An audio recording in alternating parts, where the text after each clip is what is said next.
Hello, dear children. How are you all today? Are you ready for a magical story about a clever parrot and a little boy? This story is full of fun, lessons, and a little bit of magic.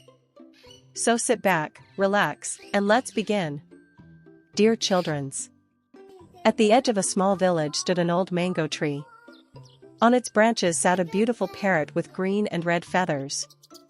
The parrot held a shiny coin in its beak. The coin was so bright that it could be seen from a distance. Under the tree stood a boy, about 10 years old. His name was Ollie. Ollie saw the parrot and noticed the shiny coin in its beak. His eyes sparkled with greed.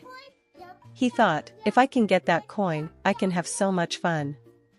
I can buy toys, eat sweets. Ollie called out to the parrot, "Hey parrot. Give me that coin. What do you need it for?" The parrot opened its red beak and spoke, "Why should I? This coin is mine. I found it, and I'll keep it." Ollie asked in surprise, "You can talk?" The parrot nodded proudly, "Yes, I can talk. And I won't give you this coin."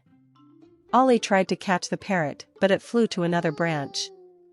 Ollie tried again, but the parrot kept flying away each time. Finally, Ollie sat down, exhausted.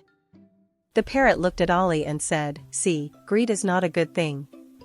If you hadn't tried to catch me, maybe I would have given you this coin. But your greed left you empty-handed." Ollie lowered his head in shame. The parrot tossed the coin toward Ollie with its beak and said, "Here, take your coin. But remember, greed is a bad thing." Ollie picked up the coin and thanked the parrot. From that day on, Ollie stopped being greedy and always remembered the parrot's words.